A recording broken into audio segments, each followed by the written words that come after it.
E aí, meus amigos, estava devendo uma passadinha aqui, até porque muita gente comentando os nossos últimos vídeos nas nossas redes sociais e também pedindo para eu falar sobre alguns assuntos. Antes de tudo, eu vou pedir a vocês que, principalmente no nosso YouTube, se você puder, se inscreva no canal do Cardinô. A gente não utilizava muito o YouTube, só utilizou aí no último ano para algumas transmissões ao vivo e só utilizava o Facebook. Para você ter uma ideia, o Facebook é uma coisa assim impressionante em termos de audiência. Eu estou realmente impressionado, porque muita gente dizia até que o Facebook estava se acabando. E eu observo que nas mídias que eu tenho, o Facebook, ele consegue ter em certos momentos mais audiência do que uma emissora de televisão. É impressionante. Então deixa eu dar alguns retornos aqui e dizer para vocês que vou falar daqui a pouco sobre essa questão da vacinação da criança. Muita gente perguntando, porque sabe que eu tenho criança ainda, né? Agora, com referência à criança, eu ainda estou decidido. Eu acho que assim como você, não sei se você já definiu, mas deixa aí nos comentários, comenta aí para mim se você que tem criança pequena, de 5 a 11 anos, né, que é a faixa etária exatamente que vai ser contemplada, a partir, acredito que dia 20 já estão chegando as vacinas, se você vai vacinar, se você vê a necessidade de vacinar ou não vê a necessidade de vacinar.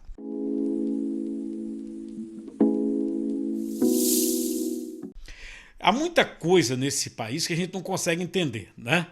Eu estava vendo aqui uma emissora essa semana e o pessoal falando do transporte coletivo, dizendo que os terminais integrados superlotados, os ônibus superlotados. Ao mesmo tempo, eu vim recentemente de São Paulo. São Paulo é show para tudo quanto é lado, né? E os terminais, aquela estação da Luz, né? Inclusive chamam lá de Estação das Trevas, porque é impressionante a multidão, a falta de respeito com a população lá em São Paulo. Então isso acontece no Brasil todo, infelizmente. Aí, enquanto o transporte público continua essa precariedade, esta porcaria, me vem a Anvisa falar dos cruzeiros.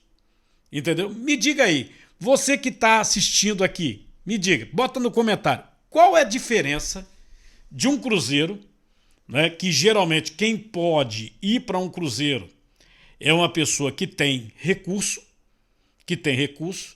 né? Você pode até dizer assim, mas o navio ele é passível de aglomeração. Sim, e não teve aglomeração no Natal? Não teve? Não teve aglomeração no Réveillon? Observe aí a quantidade de artista que está com Covid. Um monte de artista vacinado, inclusive artista com 3 doses de vacina e pegou Covid. Tem curiosidade se eu peguei, né? Vou dizer para vocês, eu não peguei. Pelo menos que eu saiba, não. Fiz alguns testes, porque estava trabalhando e as emissoras onde eu estava trabalhando exigiam esses testes. Mas não peguei, porque sempre testei negativo. Tomei já 2 doses da vacina, né? Eu acho até interessante isso, né? Algumas pessoas pegam assim por brincadeira. Eu tenho uma pessoa da minha família, já falei para vocês, ela vacinada com 2 doses, pegou 2 vezes Covid já. 2 vezes. E agora o marido dela pegou o H3N2, o vírus da gripe, e ela não pegou. Quem explica isso? Hã? Os dois dormem na mesma cama, moram juntos, ela com 2 doses pegou 2 vezes. O marido não pegou. Inclusive o marido dela é médico. Tá? Não pegou. Aí agora o marido pegou o vírus da gripe, essa nova gripe, e ela não pegou. Quem explica? Né? Estranho, né? Muito estranho. Deixa eu passar por algumas informações aqui, olha. Após o Réveillon, o Recife registrou aumento de infecções e até mortes pelo H3N2, ou seja, o vírus da gripe preocupando. O mundo está registrando nesse momento o maior número de infecções diárias desde o início da pandemia. Pra você ter uma ideia, nas últimas 24 horas foram mais de 2.400.000 infecções por Covid. E a outra manchete é que Estados Unidos registram mais de 1 milhão de casos diários de Covid-19 pela primeira vez. os americanos estão enfrentando de novo uma onda de Covid. Lembro que há resistência lá nos Estados Unidos? Sim, há resistência, mas eles estão com quase 70% de pessoas vacinadas. A mesma coisa acontecendo em Portugal, mais de 80% das pessoas vacinadas. E essa variante, ela atacou e parece que a vacina não está funcionando para essa variante. Bota no comentário, você acha que está funcionando? Reino Unido, mais de 70% das pessoas totalmente vacinadas, inclusive pessoas com terceira dose, né? Israel, de novo. Inclusive, Israel está aplicando a 4ª dose. O que você acha? O outro problema é a situação que eu vou mencionar hoje, da alta que teve o presidente da República. E o presidente teve alta, mas saiu batendo. Eu recebi as críticas, recebo tranquilo, tá? Sobre aquela questão lá da cantora Ivete Sangalo, que mandou o presidente tomar naquele lugar. Lembra daquela história? Pois bem, o presidente saiu do hospital e bateu nessa questão, né? Saíram alguns documentos sobre essa lei Rouanet e eu fico impressionado, né? A lei Rouanet, ela foi feita para beneficiar os artistas que não têm condição. Ela não foi feita para beneficiar o medalhão. Mas quem estava ganhando dinheiro é o medalhão. Por exemplo, tem aliás, são várias artistas ali da Bahia, né? Uma delas faturava só num evento 3,5 milhões todo ano. 3,5 milhões de reais. E eu vi o documento aqui de uma outra artista que para gravar um CD, e eu não sabia nem que gravava CD ainda, né? Porque faz muitos anos, né, que a gente não bota CD. Você ainda usa CD? Eu não consigo nem computador mais que tenha CD. Esses PCs antigos, alguns deles ainda tem, né? Tem carro que tem. DVD, por exemplo, né? Mas se você for comprar hoje, aliás, hoje não, faz uns 5 anos, se você for comprar qualquer aparelho de som, é meio difícil você achar que não toca CD, a não ser aquelas coisas retrô e tal. Pois bem, para gravar um CD, não é vídeo, produção, para um CD, 1,5 milhão de reais, só para fazer a gravação. Bom, é isso que estava acontecendo e o presidente saiu batendo. Sobre a questão da vacinação da criança, eu não sei se você acompanhou a audiência pública, onde as pessoas opinaram que não gostariam que a vacina seja aplicada com receita médica. Aliás, são 20 estados brasileiros que já opinaram por não exigir a receita médica. Entretanto, você deve ter visto o documento da Anvisa, se não viu, eu digo para você. No documento da própria Agência de Vigilância Sanitária, a Anvisa está pedindo que haja um receituário médico, tá? Que haja um responsável. Não sei por que pediu, né? Mas solicitou. Embora os estados, as secretarias estaduais de saúde estejam dizendo que quando chegar a vacina do Ministério da Saúde não vão exigir. Sobre essa audiência pública, eu separei alguns trechos para vocês, para que você tome a sua decisão sobre essa questão de vacinar a sua criança pequena. Eu também estou nesse processo de decisão, tá? E aí teve gente que falou a favor, teve gente que falou contra. Eu vou começar com a Marjorie Dalcini. Ela é diretora médica da Pfizer Brasil. Ela fala de todos os estudos que foram feitos com essa vacina para criança, faz um prognóstico, né, do que é esta vacina, fala também sobre a segurança para as crianças que serão vacinadas. Mais de 10.500 crianças até 5 anos de idade e mais de 9.000 crianças entre 6 e 19 anos de idade apresentaram uma síndrome respiratória aguda grave por Covid-19. Embora a taxa de mortalidade por Covid-19 em crianças seja substancialmente menor do que em adultos, houve um número muito maior de óbitos por síndrome respiratória por Covid nessa faixa etária do que síndrome respiratória grave por outros tipos de vírus respiratórios. Uma nota de alerta da Sociedade Brasileira de Pediatria, publicada no dia 28 de dezembro, chama a atenção que taxas de letalidade e de mortalidade associadas à Covid-19 em crianças e adolescentes menores de 19 anos. São muito maiores no Brasil que as registradas em outros países, como Estados Unidos e Reino Unido, por exemplo. As crianças também podem sofrer sequelas pós-Covid-19 ou evoluir com doença grave, sendo também citada a síndrome inflamatória multissistêmica pediátrica, uma das mais graves. No Brasil, até 13 de novembro de 2021, foram confirmados 1.377 casos de síndrome inflamatória multissistêmica pediátrica associada à Covid-19 em crianças e adolescentes de 0 a 19 anos.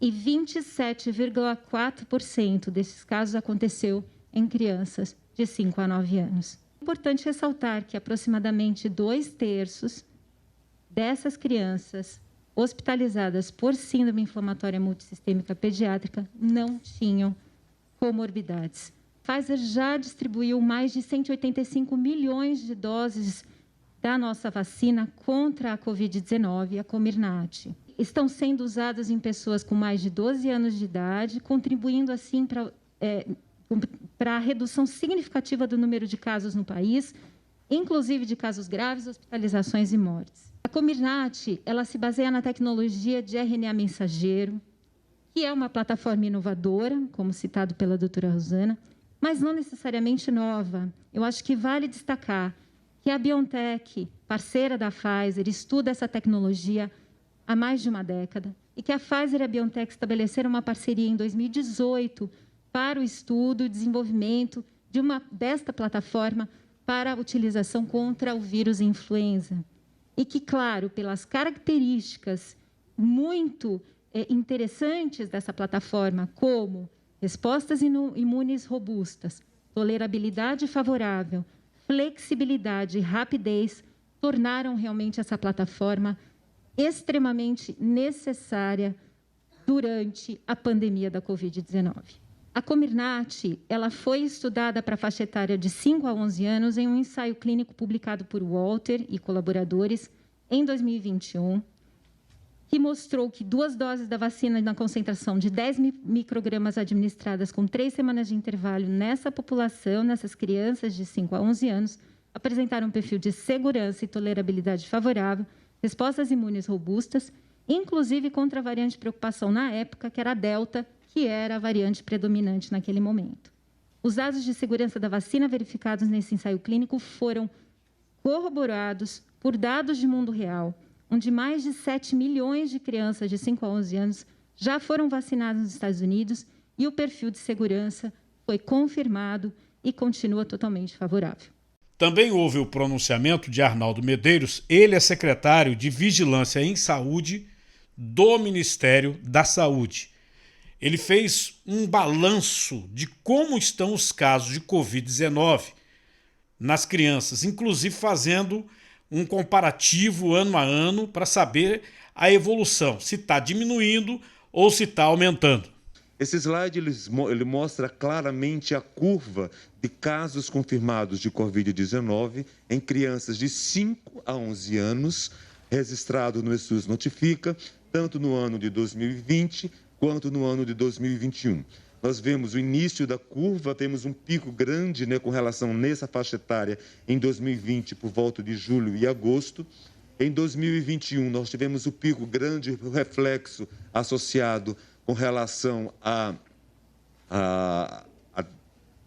VOC Delta, a VOC Gama, a disseminação da VOC Gama no Brasil, que coincide, obviamente, com o pico da Gama no Brasil, e a partir daí a gente vê uma queda bastante considerável do número de casos.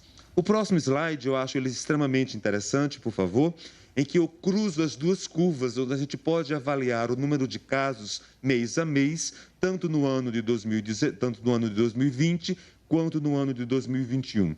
E a gente vê claramente que no ano de 2021, comparando com os mesmos meses referentes ao ano de 2020, uma redução bastante significativa de casos ao longo do ano de 2021, quando comparados, por exemplo, com os mesmos meses ao ano de 2020 com relação a casos de Covid no período etário de 5 a de 5 a 11 anos. Esse é o número de casos confirmados por Covid de 5 a 11 anos, segundo o sexo, registrado no ESUS Notifica. Em 2020 e 2021, a gente tem um número de casos, tanto de número masculino e feminino. A gente vê que em 2020 havia uma tendência maior para o sexo masculino, enquanto que em 2021 isso ficou mais ou menos em torno de 50% para cada um. Essa é a curva, obviamente, que tem uma sobreposição de dados com relação a curva de 2020 e 2021. Esses são os casos confirmados de Covid-19 em crianças de 5 a 11 anos, segundo raça e cor. A grande maioria, tanto em 2020 e 2021, é da raça branca, raça ou cor branca ou parda, né? Mas tendo também afetado, obviamente, a raça negra, amarela e indígena. Essa é a distribuição dos casos ao longo dos meses, tanto para o ano de 2020 até outubro de 2021. Nesse slide, nós temos os casos de síndrome respiratória aguda grave hospitalizados por faixa etária no Brasil. Nós temos no Brasil, até a data de hoje, de março de 2020 até 2021, relatados 2.818.000 casos de SRAG. Desses 2.818.000 casos de SRAG, 1.881.000 são SRAG por Covid. E depois houve um representante da Comissão de Justiça da Câmara dos Deputados, que é um médico muito conhecido em São Paulo. É o doutor Roberto Zeballos. Esse médico, ele tem muitas lives, muitas informações na internet, você pode ter já ouvido falar dele na internet. Porque o doutor Zeballos, ele é contra, neste momento, a vacinação. Ele acha que a vacina não funciona mais. É um argumento dele. E ele é um médico que tem tratado Covid desde o início. Ele acredita, inclusive, que a Ômicron, essa variante, seria o fim da pandemia. Mas você sabe que já descobriram uma nova variante, né? Descobriram uma nova variante na França, com mais de 40 mutações. Então, esse negócio de fim da pandemia a gente nem acredita muito. Mas ele não vê a necessidade de imunizar crianças nesse momento, ou seja, de vacinar crianças de 5 a 11 anos. Vamos ouvi-lo. Agora eu queria fazer um exercício, porque nós estamos usando uma solução antiga para circunstâncias totalmente novas. Então vamos tomar uma respiração profunda, o exercício do avestruz, tirar o buraco da cabeça onde só vê vacina e vamos olhar quais são as circunstâncias atuais do Brasil. Porque nós vimos números muito bem apresentados, por melhores que sejam as intenções, mas muitos deles foram no ágio da cepa gama. Isso é uma característica do Brasil.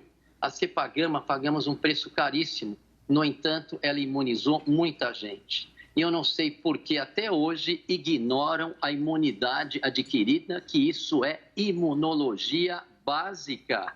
A imunidade adquirida ela é muito superior. Inclusive agora na Ômicron, que eu estou vendo pela primeira vez um grau significativo de reinfecção, quem teve a doença lá atrás fica 2 dias só. É algo de observação? Mas a ciência da observação tem que ser respeitada. Então, fazendo esse exercício, vamos tirar do buraco e vamos ver qual é o problema atual que nós temos, não o problema da cepa amazonense. Então, nós estamos hoje com os números de fatalidades e internações em queda, nós não temos congestão hospitalar, tá certo? Nós estamos com o surto de Ômicron, que se mostrou uma cepa que parece que veio de Deus, porque já tem estudo mostrando que ela gera imunidade contra, inclusive, a cepa delta. Então, é uma cepa que não está causando o grande problema dessa epidemia, além de um pânico que é gerado. O grande problema dessa epidemia era a congestão e as fatalidades. Eu sei, porque eu e vários colegas estávamos na linha de frente, me deram trabalho. Perdi muito pouca gente, porque logo de cara eu entendi o mecanismo da doença, que era uma doença pulmonar imunológica, e 3 meses antes dos ingleses, nós brasileiros, pioneiros, salvamos muita gente. Salvamos muita gente. E mesmo ao contrário das sociedades que têm que aguardar as evidências, a gente entende isso, mas quando você tem que tomar uma decisão rápida, você está com o seu paciente para morrer, você tem que olhar a arte perdida de curar, que é observar, concluir e fazer o seu diagnóstico. Não temos hoje uma situação de emergência e essas vacinas são emergenciais. Eu fico até constrangido, por melhor que sejam as intenções, quando falam que gerou uma resposta imunológica de 95%, só que é para a cepa anterior. É para a cepa anterior, que nem está mais circulando. Como é que vocês me explicam? Não precisa ser nenhum gênio. Tem estudos mostrando que imunologia básica, a Ômicron e a cepa Delta, elas mudaram demais e não está havendo uma neutralização. Para os pacientes de risco, eu sou testemunha que as vacinas beneficiaram somente naquelas cepas mais graves. Mas hoje, diante de uma Ômicron e de uma Delta, que a gente trata a maioria das pessoas na residência, eu já tive 36 casos simultâneos internados. Hoje eu estou com 3. Então, o que acontece? A Ômicron, então, se o benefício da vacina, que isso eu vi, e está de parabéns os fabricantes, porque esvaziaram as UTIs. Mas eu vi isso. O benefício é diminuir a severidade. Mas se você tem uma cepa Ômicron, que a severidade é mínima, ainda mais num grupo de população, por mais que nós colocamos uma lupa nas últimas apresentações e colocamos os dados, e a síndrome multissistêmica tem um tratamento que funciona, sim, eu converso com os pediatras, apesar de eu só ver os adultos, quer dizer, a hora que você vê, são casos muito leves. Então, eu quero entender, diante, qual é o problema que nós temos hoje, qual é a justificativa para botar as crianças em risco de ter uma miocardite. Ah, miocardite é leve quando não é no seu neto, é leve quando não é no seu filho, tá certo? Aí é leve. E agora uma pessoa que é completamente a favor da vacina. O Dr. Marco Aurélio, ele é da Sociedade Brasileira de Pediatria. E ele falou a favor da vacina e mostrou, né, eu achei a explanação dele importante, porque ele mostrou dados da letalidade da Covid em criança. Né? E você observa que muitos médicos mudaram de opinião. No início dessa pandemia, a gente conversava com um pediatra, também da área de infectologia, e os médicos diziam que não havia necessidade de vacinar a criança, né? Inclusive defendendo que a criança voltasse para a escola. Você deve ter acompanhado tudo isso. Mas o médico, né, pediatra, pesquisador, esse cientista, ele diz que a ideia mudou diante das evidências. Acompanhe também. Eu creio que houve algum equívoco por parte de muitos de nós, de nos distrairmos com uma característica que é intrigante da Covid-19, que é a desproporcionalidade de impacto dessa doença nos adultos em relação às crianças. Esse é um dado inquestionável, desde os primeiros casos relatados na Ásia. Sem dúvida, a doença tem um impacto muito maior entre adultos do que entre crianças, particularmente, né, no grupo de crianças ao qual a gente, vamos dizer, discute hoje estratégias de prevenção. Entretanto, isso nos distraiu e nos tirou a atenção da relevância que essa doença tem para a população pediátrica. Se não vejamos os dados, nós temos aqui até o momento 22 milhões de casos registrados aqui no país, mais de 600 mil mortes por Covid-19. Isso representa uma letalidade, que é o termo que a gente usa para expressar a chance de morte nos casos diagnosticados com a doença, de algo entre 2,5% e 3%. Entre essas mortes por Covid-19, até outubro, né, que é aproximadamente 2 meses atrás, nós tínhamos 2.500 dessas mortes registradas em crianças. Isso representa, de fato, um número muito pequeno dentre o total de mortes. São apenas 0,4% das mortes no país. Houve também, até o momento, o registro de 34 mil hospitalizações por Covid-19 no grupo de 0 a 19 anos de idade. Se nos detivermos a esses números, nós chegamos à conclusão que, para cada uma dessas 34 mil hospitalizações, uma vez que um pai ou uma mãe internava uma criança com Covid-19, o risco de morte era de 7%. Ou seja, a cada 15 crianças hospitalizadas com Covid-19, uma delas, infelizmente, acabava sendo vitimada pela Covid-19. Boa parte das que sobrevivem com sequelas cognitivas, sequelas respiratórias, sequelas cardiovasculares, além do impacto que essa doença traz. Crianças de 5 a 11 anos representaram aproximadamente 1/5 das hospitalizações e 14% destas mortes. Eu fiz um cálculo aqui, as referências estão aí, comparando as nossas taxas de mortalidade. Então, muita atenção, eu falei primeiro em letalidade, que é o risco entre os que adoecem, e agora eu estou falando em mortalidade, que é o risco de morte pela população avaliada.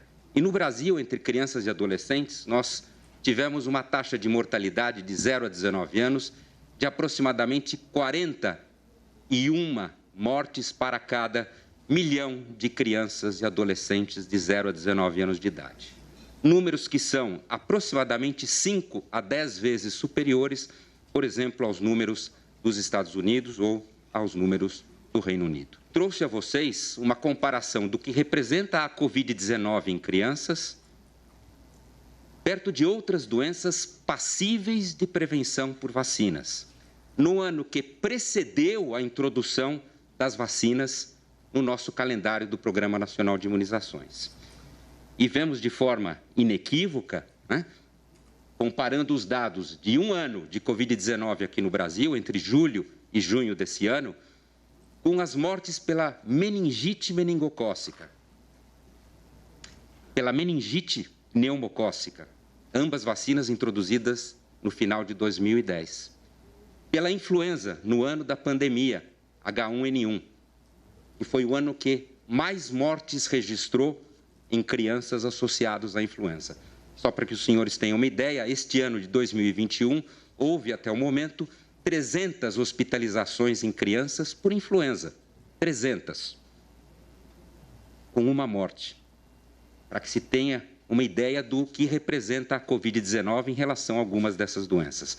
A doença diarreica por rotavírus. Vejam que nenhuma dessas doenças, todas elas passíveis de prevenção por vacinas, vitimaram tantas crianças como a Covid-19. Pois bem, tá aí essa explanação. O que você acha, hein? O que você achou de tudo isso que foi dito? Coloca aí nos comentários. Eu prometo a você que eu leio e depois eu vou fazer um outro vídeo mostrando para vocês, tá? E nesse momento a grande preocupação é a síndrome respiratória aguda grave, porque nós temos aí não apenas a questão da Covid, mas essa gripe. Em São Paulo, por exemplo, as hospitalizações dobraram. Aqui, desde o Réveillon, Recife, Pernambuco, aumentou em mais de 70%. É uma situação bem séria. Outro assunto que surgiu é o presidente que saiu do hospital. Outro assunto é o presidente que deixou o hospital. O presidente Jair Bolsonaro, ele tinha passado mal, uma nova obstrução intestinal, e na saída ele deu uma entrevista coletiva. Coisa rara, hein? Coisa rara. Inclusive, no início da coletiva, ele pediu ao médico Antônio Luiz Macedo, que tinha vindo dos Estados Unidos, que o tratou, que desobstruiu mais uma vez o intestino, para falar. Vamos ver. O presidente sofreu um atentado há anos atrás, como todos os senhores sabem, uma facada, que originou uma cirurgia muito bem feita pelos profissionais que atenderam ele de fora, Santa Casa, muito bem feita. Mas depois disso ele teve uma peritonite no dia 12 de setembro, ou seja, alguns dias depois do acidente, e essa peritonite gerou uma grande quantidade de reação imunológica no abdômen dele. Embora esteja tudo bem, as alças são boas, essas aderências às vezes possibilitam um quadro de obstrução intestinal. Normalmente nesses quadros nós não operamos direto, se faz uma sonda gástrica, hidratação parenteral, corta a alimentação e ele, como tem uma saúde, graças a Deus, muito boa, recupera rapidamente, tanto que no dia que eu cheguei o intestino ainda estava começando a funcionar, no dia seguinte já estava bem o intestino funcionando e agora o presidente está normal. vai fazer uma dieta especial durante uma semana, vai apenas fazer caminhadas, não vai fazer exercícios muito intensos, mas ele está curado e pronto para o trabalho. Depois o presidente conversou com a imprensa e estava até ameno, mas no início ele bateu naquele problema da cantora que mandou ele tomar na... Vamos lá. Quando eu entrei no governo, meus senhores, o limite para museus, por exemplo, era 60 milhões de reais. O limite para artistas era 10 milhões por ano.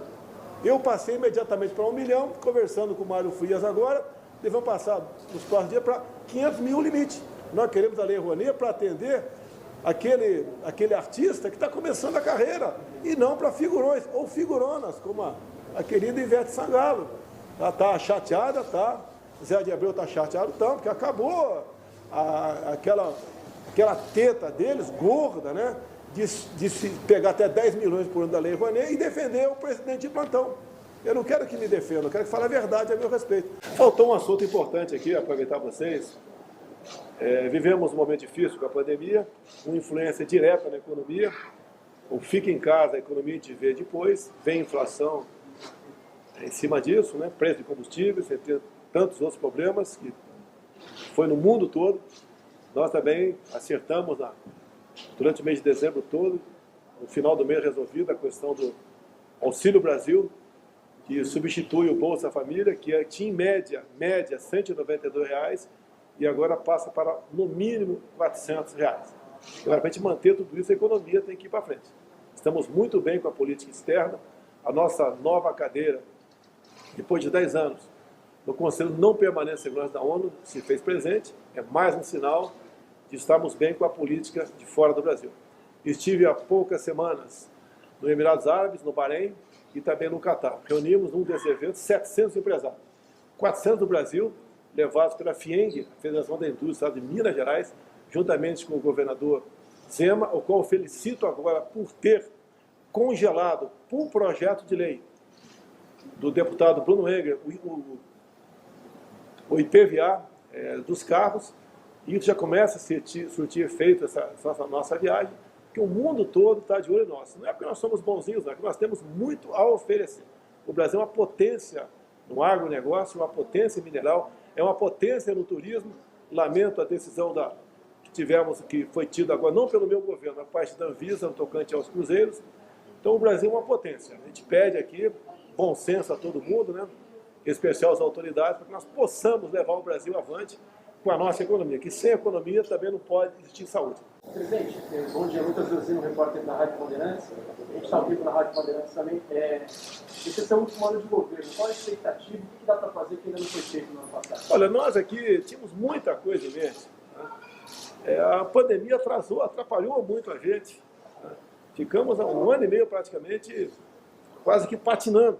Mesmo assim, você pode ver, onde todo mundo esperava que se fosse perder 10% no PIB, nós perdemos 4%. Foi bastante, mas não se compara com os grandes países.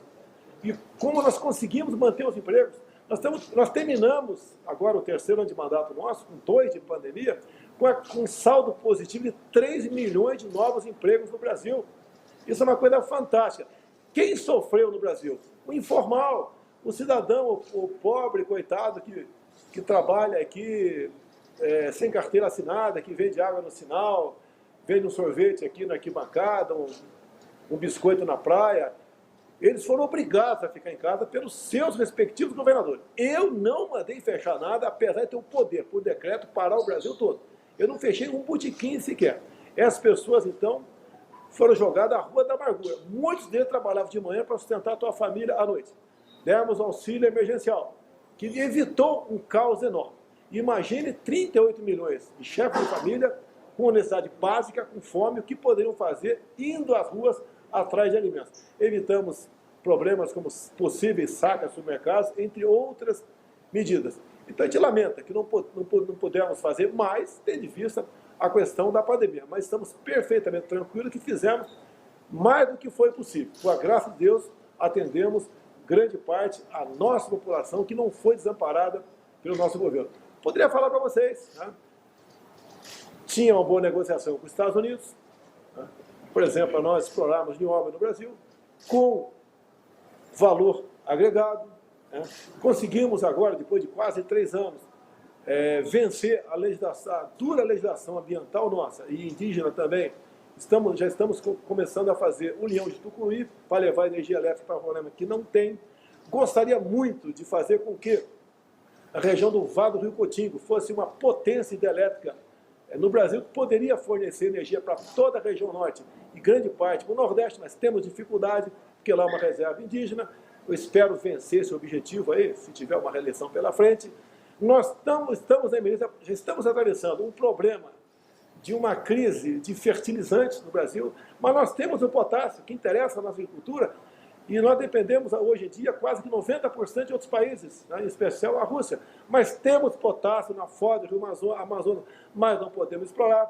Eu tenho uma proposta, uma oferta de $1 bilhão de um país do mundo árabe, para fazer aqui da nossa Baía de Angra um potencial turístico, onde todos, com toda certeza, gostariam de passar as suas férias lá, e não fora do Brasil, mas tem um decreto que tem que ser revogado, e decreto ambiental, quem revoga é o Legislativo. Então, tudo isso poderia ter sido adiantado, não foi. Reitero agora o pedido a você para curtir os nossos canais de informação, que você, por favor, dá uma olhadinha no nosso Facebook, o canal do Cardinô. Se quiser dar uma olhadinha também nos nossos vídeos de viagens, tá? E agradeço muito a audiência que vocês estão dando. E em breve tem novidade. Como eu disse, dá uma curtida, acompanhe, porque nós vamos ter vídeos todos os dias e vai ser bem legal, vai ser bem interessante. Abraço grande, beijo grande no coração.